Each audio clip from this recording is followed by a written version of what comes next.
दोस्त आने लग गए, कमरे में बंद कर देते थे, वो भी ये सब। फिर उन्होंने ये रिक्शे वाले के साथ शादी कर दी। अब सबको पता चल गया था कि ये पाउडर पीते हैं, नशा करते हैं, जुआ खेलते हैं, तो कौन शादी करेगा। तो फिर उनके साथ शादी कर दी, लेकिन वो शादी नहीं थी मुझे। क्या कोई बाप वाकई अपनी बेटी को चंद टुकड़ों में बेच सकता है? ये सवाल आज उस वक्त और ज़्यादा अहम हो जाता है जब हम इस मजलूम बेटी की दास्तान सुनते हैं, जो आज मीडिया पर अपने दुख की दास्तान बयान कर रही है। जी हाँ, बिल्कुल वैसा ही हुआ इस मजलूम बेटी के साथ जिसका अपना बाप शराब और नशे का आदी था। माँ और बहन का एक्सीडेंट में इंतकाल हो चुका था। छोटी बहन की शादी हुई तो वो भी दुनिया से चली गई। अब ये बेटी अकेली थी और बाप नशा करता था, चर्स पीता था, पाउडर पीता था, इंजेक्शन लगाता था। नशे की लत ने उसे हैवान बना दिया था।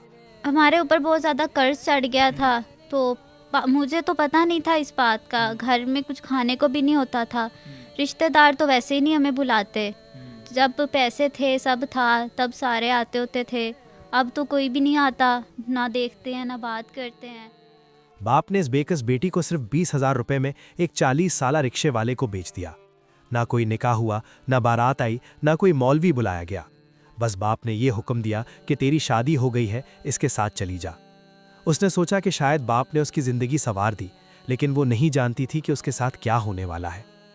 रिक्शे वाले ने 3 माह तक इस मजलूमा को अपने दोस्तों से भी इस्तेमाल करवाया। कमरे में बंद करके मुख्तलिफ लोगों को बुलाता रहा। वो लोग दोस्त नहीं थे बल्कि गाहक थे। रिक्शे वाला पैसे लेता था और इस मजलूमा को उनके हवाले कर देता था।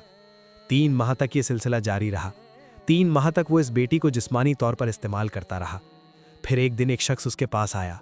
उसने सारी कहानी सुनी, उसकी हालत देखी, उसके सर पर हाथ रखा और कहा कि परेशान ना हो, मैं तुम्हारी मदद करूंगा। उस शख्स ने रिक्शे वाले को 50,000 रुपए दिए और इस मजलूमा को वहां से ले आया। उसने सोचा कि अब अल्लाह ने रहम किया, अब कोई सहारा मिल गया, अब शायद जिंदगी बदल जाएगी। लेकिन यहां भी वही कहानी थी। अब वो शख्स भी उससे बदकारी करवाना चाहता है और कहता है कि 50,000 रुपए दे दो और चली जाओ। वो शख्स भी उसे उसी रास्ते पर डालना चाहता है। उसने कहा कि मैंने पैसे दिए हैं, मुझे 50 या 70,000 रुपए लाकर दे दो और चली जाओ। लेकिन वो जानती है कि वो इतनी रकम कहां से ला सकती है। आज ये मजलूमा मीडिया पर आई है कि कोई अल्लाह का नेक बंदा इसके सर पर हाथ रखे, इसका कर्ज अदा करे, हलाल रिश्ता कायम करे और इसकी इज्जत की हिफाजत करे। वो कहती है कि अगर कोई अल्लाह का बंदा इसकी मदद कर दे तो वो अपनी बाकी ज़िंदगी हलाल तरीके से गुजारना चाहती है। वो अब मज़ीद इस्तेमाल नहीं होना चाहती, वो अब इज्जत से जीना चाहती है। सवाल ये है कि क्या कोई अल्लाह का नेक बंदा इस बेकस बेटी के सर पर हाथ रखेगा? क्या कोई इसका कर्ज अदा करेगा?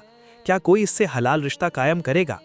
अगर आप वो शख्स हैं या आप किसी ऐसे शख्स को जानते हैं जो इसकी मदद कर सकता है, तो स्क्रीन पर आने वाले नंबर पर राब्ता करें। अल्लाह हम सबको नेक कामों की तौफीक दे। आमीन।